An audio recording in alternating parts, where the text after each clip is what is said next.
KLA TV.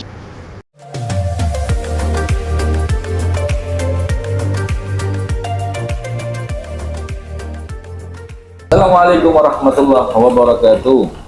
Waalaikumsalam warahmatullahi wabarakatuh. Alhamdulillah wa syukurillah wa nikmatillah wa ala alihi wa ashabihi wa mawala la hawla wa la quwwata illa billah. Alhamdulillah. Salam damai dan sejahtera, salam budaya, salam pemerhati bangsa, salam Bhinneka Tunggal Ika, rahayu rahayu rahayu.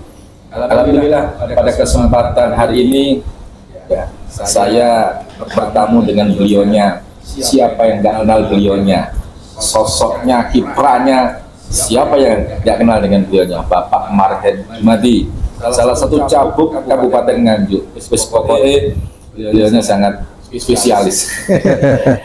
Di sebelah kiri saya Mas Ahmad, salah satu ketua Lembaga Swadaya Masyarakat LSM PAM. Dia nanti akan sedikit banyak memberikan kontribusinya ya dalam podcast di KLA TV. Sebelum saya awali pada sore hari ini, terlebih saya menyapa kepada semuanya, terutama masyarakat Kabupaten Nganjuk ya, menjelang detik-detik Pilkada 2024 yang akan digelar di Nganjuk, yang mungkin salah satunya beliaunya nanti akan memberikan satu statement ulasan edukasi tuntunan seperti apa Nganjuk ke depannya. Assalamualaikum Bapak. Waalaikumsalam Gus Kusno. Pun sehat Bapak. Alhamdulillah sehat. Alhamdulillah. Kelihatannya badannya makin subur. Oh, iya ya. Iya. Kondangan diundang-undang, diundang acara-acara kita makan, harus selalu makan. Oke. Pak, mungkin bisa dijelaskan sedikit Pak tentang terkait visi dan misi Bapak untuk kedepannya menjadi salah satu orang nomor satu di Kabupaten Nganjuk ini Bapak. Oke, terima kasih Gus Kusno. Mas Ahmad ya. Oke. Saya ini lahir di Nganjuk, Mas. Ya, di sini nih saya tempat lahir saya ya. Di Kelurahan Merungotok. Desa masuk gang, desa banget lah. Mewah. Mepet sawah maksudnya. Dulu saya hanya punya cita-cita pengen jadi guru SD, Mas. Ya. Guru SD kecil saya itu ya apa ya, saya lahir dari keluarga orang tidak punya. Rumah saya di sini kecil, kemudian sama di sini juga ada sapi, masih ada sapi. Biasanya ini saya menggandeng sama sini. Ini rumah induk saya. Ini ada sapi. Sekarang masih ada sapi juga ini. Masih Bapak. Tapi bukan sapi sendiri, sapi maru dulu ya. Oh gitu. Saya kecilan saya ngarit, angon sapi, angon kambing seperti itu. Pendek kata berangkat dari orang kecil asli. Tidak kaleng-kaleng orang kecilnya. Wong cilik. Doa orang tua dulu yakin sekali Mas, orang tua saya itu. Le, kowe nak besok dadi wong ojo lali asal usulmu. Saya kaget waktu. Baru menyadari. Tatkala saya masuk di pemerintahan jadi wakil bupati dulu. Oh, mungkin simbok saya itu punya feeling, punya keyakinan. Ya. Saya pikir bagaimana simbok saya itu. Mbok aku apa jadi wong gak ngono le. Maksudnya kowe besok itu jadi wong gede ngono le istilahnya, pejabat lah istilahnya itu. Baru saya merasakan sekarang itu. Maka orang tua harus yakin, harus percaya anaknya itu sukses seperti itu. Hikmah yang saya ambil itu. Maka saya sekolah SD saya di sini, SMP dan seterusnya. Cita-citanya sederhana, pengen jadi guru SD. Karena saya dulu kalau ya angon sapi, angon kambing di situ Mas. Ngasak, gerep, punya orang lain. Sehingga dulu tidak punya cita-cita jadi bupati, tidak mungkin lah itu ya. Ini doa dari kedua orang tua. Nah, kedua orang tua, terus kemudian saya punya Mas, satu yang tidak dipunyai orang-orang ya. Spirit saya itu tinggi.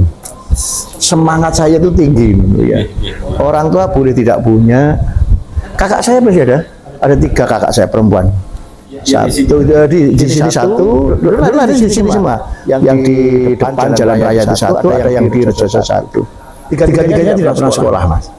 Jangan untuk sekolah, maka sekolah saya susah ini. Maka saya syukuri. Tahun yang lalu saya jadi bupati. Ya alhamdulillah dia. Ya puji syukur. Terus akhirnya saya jadi menyadari seperti pertanyaan kembali ke pertanyaan Mas Kusno ya. Saya merasakan jadi wakil bupati 2 tahun 8 bulan. Jadi PLT bupati kurang lebih 1 tahun 11 bulan. Saya jadi bupati 5 bulan saja. Masih banyak PR saya. Maka kalau dikritik banyak orang saya nggak terima. Masih banyak program yang belum selesai. Maka dari itu saya beranikan diri. Saya melanjutkan pembangunan yang janji saya dulu waktu kampanye dulu yang belum terrealisasi. Maka untuk tahun 2024 ini, Mas, seperti dulu tim saya buat video ya, saya pamit waktu itu, terus kemudian rehat sejenak. Waktu itu statement saya terakhir rehat sejenak untuk bersama-sama lagi orang Nganjuk, masyarakat Nganjuk itu. Saya kembali kepada Mas Ahmad, salah satu ketua lembaga swadaya masyarakat UMAM ya. Mas Ahmad ini saya undang ke sini memang saya sengaja saja podcast dengan beliaunya Bapak Marhen Jumati. Menurut Mas Ahmad sendiri mungkin ada yang dilontarkan kepada beliaunya. Gini Pak, untuk jadi calon bupati sebagai LSM yang kontrol sosial itu pertama-tama yang prioritas kedepannya apa? Tentunya saya selalu katakan prioritas pertama yaitu reformasi birokrasi, Mas. Reformasi birokrasi itu menjadi jantung ya di pemerintahan. Maka slogan saya waktu saya jadi PLT Bupati apa? Salam 0 rupiah. Artinya apa? Kita mengangkat mungkin P3K sampai dengan Sekda 0 rupiah. Kepala sekolah SD, kepala SMP, kasih camat, kepala dinas 0 rupiah, Mas. Itu yang menjadi prioritas saya. Maka harus saya jaga betul itu. Karena itu dari esensi birokrasi di situ jantungnya. Yang kedua tentunya infrastruktur, Mas Ahmad. Memang di Nganjuk sudah kelihatan. Kemarin saya hitung sebelum tahun yang lalu ada tambahan kurang lebih 300 km jalan desa dimasukkan ke jalan kabupaten. Sekarang menjadi 1.400 km, Mas. Sebelumnya hanya 1.100 saja. Itu kurang lebih 98% dalam kondisi mantap. Maka sekarang berkurang persentasenya karena apa? Jalan desa diserahkan ke kabupaten. Maka infrastruktur menjadi prioritas saya. Yang kedua. Yang ketiga tentunya di bidang pendidikan. Pendidikan jadi penting. Background orang pendidikan, Mas. Maka pendidikan itu melahirkan yang namanya SDM yang unggul, SDM yang berkarakter. Maka belajar saya dari dosen background saya. Maka pendidikan itu harus bagus.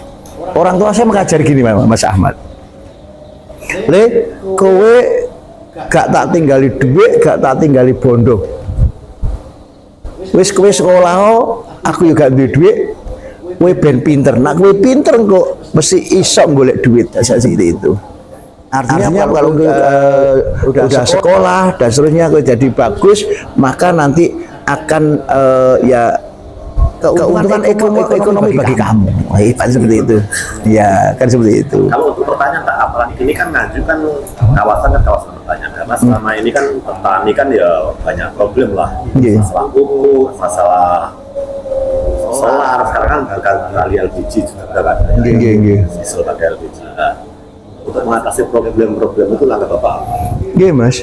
Sebenarnya pertanian betul pertanian di Nganjuk. Sekarang masyarakat itu juga sudah mulai agak enggan bertani ya. Betul. Karena di daerah-daerah tertentu ya. Bahkan banyak perusahaan-perusahaan tanah-tanah yang dijual ya. Untuk meningkatkan generasi muda agar bisa kembali bertani, nggak merantau ke Surabaya, ke Jakarta. Itu entah Bapak apa? Ya tentunya bagaimana kita ada gerakan kembali bertani. Program-programnya apa? Kembali lagi tadi, pupuk harus tersedia. Maka waktu itu saya juga mengajukan subsidi pupuk tidak hanya sekedar sekarang saja, tapi yang pertanian berkelanjutan yang sekarang punya sawah itu Mas, tapi di LMDH yang tanah milik kehutanan di perhutani yang dikerjakan oleh masyarakat, kita ajukan untuk masuk di RDKK ya, sehingga mereka juga dapat bantuan pupuk ya. Terus kemudian kita coba cari pasar-pasar terutama bawang merah Mas. Alhamdulillah kemarin kan harganya bagus ya. Jadi orang Nganjuk ekonominya jadi bagus ya. Namun saya masih belum puas Mas. Sebenarnya saya mimpi saya itu di Nganjuk harus ada holding company. Kemarin kita sudah mengundang, waktu saya jadi bupati itu mengundang Pak Menteri Koperasi beserta jajarannya. Ada deputi lengkap berdatang Nganjuk. Saya berharap apa? Pengelolaan bawang merah utama pertanian dari bawang merah itu lewat satu pintu yang namanya koperasi. Koperasi sudah kita dirikan, tapi mencari orangnya yang belum pas Mas. Sudah ada bagus sebenarnya, tapi mundur diri ya. Maka mencari pengurusnya. Ya betul, pengurus yang betul-betul firm di bidang pertanian, bidang perkoperasian, dan yang ketiga apa? Memelibatkan organisasi koperasinya itu yang belum dapat kemarin. Ini PR bagi saya itu untuk pertanian. Termasuk saya juga menyampaikan kalau pertanian itu sebenarnya saya pernah ke Vietnam belajar pertanian. Di Vietnam itu yang namanya persawahan Mas, itu galengan Mas. Jadi istilahnya pertanian berbasis kawasan. Sebenarnya yang bagus itu tinggal nanti hitung misalnya gue Mas Ahmad, gue Gus Gusno berapa hektar dan sebagainya. Kalau panen nanti bagianmu piro, jelas. Ini kan kemana-mana galeng sak mini-mini ya. Itu kan sudah mengurangi space sawah. Terus kemudian juga tidak efisien. Misalnya sitok ditanduri padi, sitok ditanduri jagung, sitok ditanduri kedelai misalnya. Kadang-kadang dari hama pengaruh. Seperti di kita di Gondang. Itu tikus bisa pindah-pindah akhirnya. Nah, sebenarnya kalau berbasis kawasan itu bagus. Nah ini yang mimpi saya dia. Kemarin juga termasuk pupuk Mas. Saya waktu jadi bupati juga kita tapi di komunitas saya juga suka komunitas pertanian punya drone. Pupuk itu tidak pakai begini Mas, tapi pakai drone. Bukan. Itu milik saya ikut urunan istilahnya teplean itu drone untuk pertanian. Komunitas kita ada kurang lebih 10 orang. Ayo beli drone untuk pupuk itu. Enggak. Lebih efisien sebenarnya. Pupuk, terus kemudian traktor, cepat, nanam juga enak, pakai mesin juga lebih gampang. Sekarang banyak orang yang istilahnya bekerja malas ya. Bekerja di sektor pertanian banyak yang tidak mau. Apakah saya lihat yang tanam itu sekarang tinggal generasi tua, generasi muda? Iya, enggak ada Mas, betul. Enggak mau. Ini Pak ya, saya sebagai salah satu LSM yang tentunya ingin ngaju maju. Kita saya nitip Pak, ini keluar dari petani.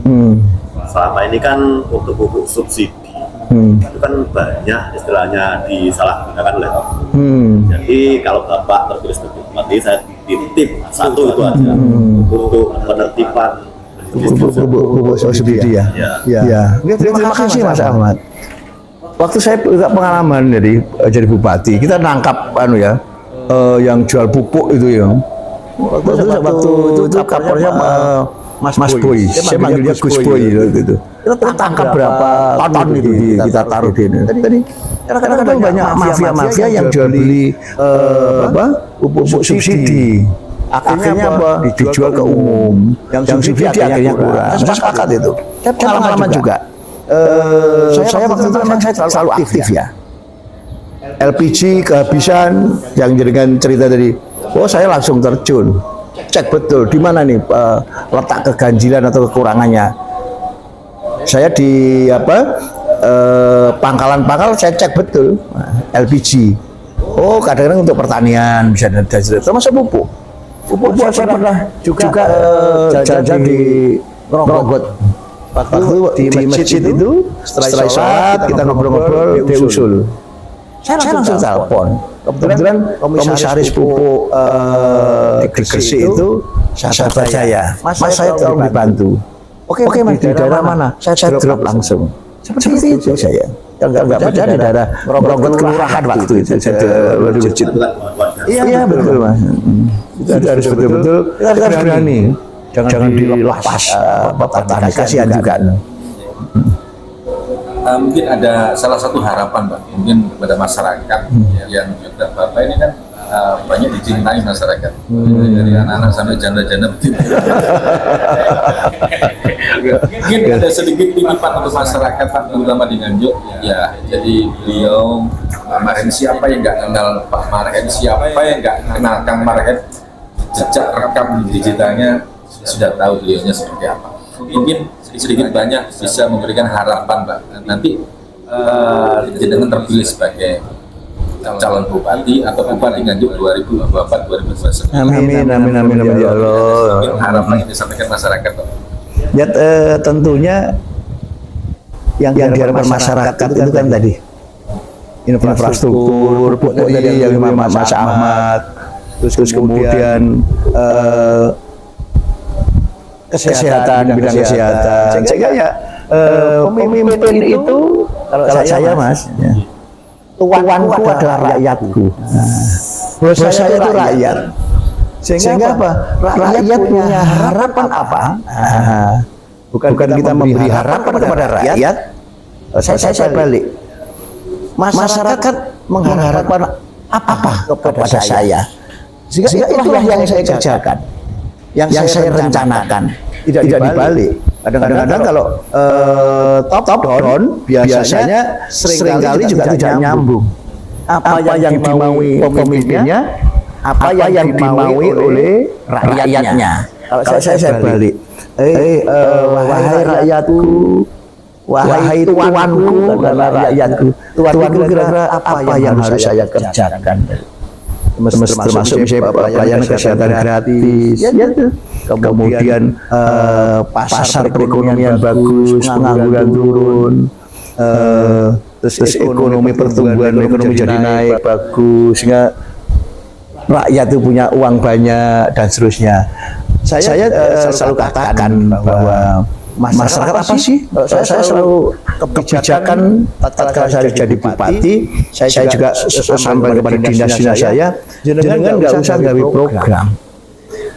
Turun ke bawah, dengarkan aspirasi masyarakat, apa kebutuhannya, apa keinginannya. Itulah yang menjadi program. Sehingga menyambung seperti itu. Misalnya sekarang lagi saya ada harapan Semantok itu pengairan untuk pertanian di sana. Mungkin bisa dibantu Gus Gusno. Kita bisa ditemukan pada petani langsung. Kira-kira apa sih yang diharapkan? Tidak lewat orang-orang tertentu, tapi di situ ada muatan-muatan tertentu juga. Contohnya seperti itu. Sehingga kita langsung dengar langsung aspirasi beliau. Pak, ini kan masyarakat ya tadi menyampaikan dengan bapaknya masyarakat, tuanya masyarakat. Ini kan kalau mungkin ada sedikit yang kurang. Karena dengan juga banyak media dan LSM Pak. Iya. Kita harus Pak, karena ini kesejahteraan teman-teman juga kesejahteraan dari dengan saya. Mungkin ada sedikit banyak pesan dari teman-teman media, terutama media dan LSM yang ngajak. Jangan sampai terjadi kemarin sampai lebaran itu sampai terjadi viral Pak ya, mungkin Bapak dia juga lihat dan ada mungkin pokoknya ramai ya. Mudah-mudahan ini kedepannya Bapak kalau memang terpilih ya jadi pribadi ini kesejahteraan teman-teman ini harus berhenti kecengkeng. Nggih. Betul. Ya, saya juga sepakat ya. Karena kembali lagi pemimpin itu harus mementingkan kepentingan umum. Kalau nganjuk kalau saya sekali lagi, ayo nganjuk kita buat maju. Nganjuk. Kalau nganjuk maju, siapapun akan menerima manfaat dari nganjuk itu. Enggak, misalnya tukang beca, petani, LSM, guru, wartawan, semua gitu. Saya setiap tahun, saya agenda rutin. Biasanya setiap tahun 2 kali LSM, terus kemudian wartawan kumpulkan di pendopo, saya jadi bupati itu. Iya. Ya, ada sedikit apa istilahnya bingkisan, misalnya uang tipis-tipis, misalnya seperti itu. Dan saya juga waktu saya jadi bupati lagi juga program Mas Protokol saya tidak mau, mohon maaf ya, lebih saya utamakan untuk media-media lokal. Saya nggak pernah loh, saya aja kontrak dengan media nasional, media misalnya regional. Saya nganjuk yang tak upeni.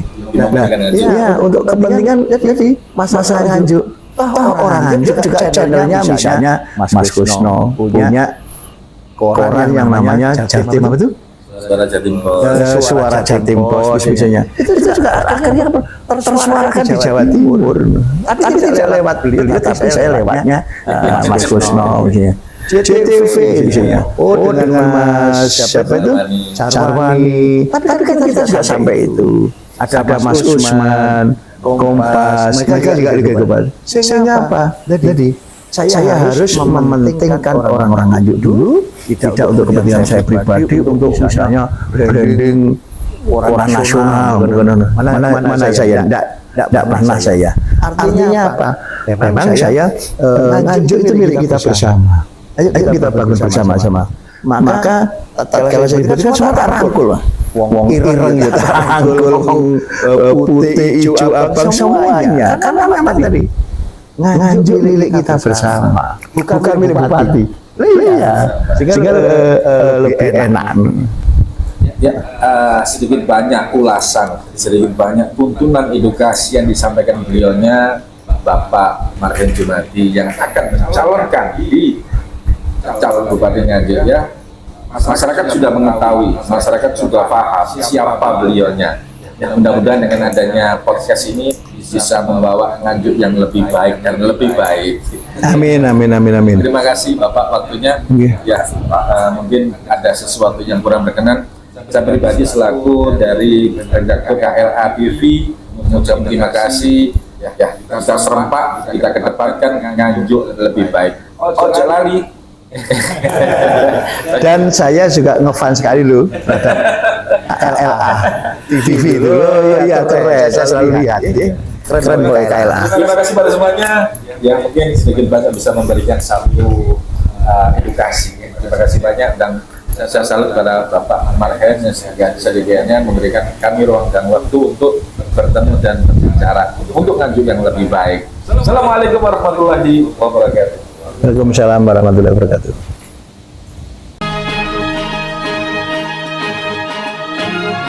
KLA TV.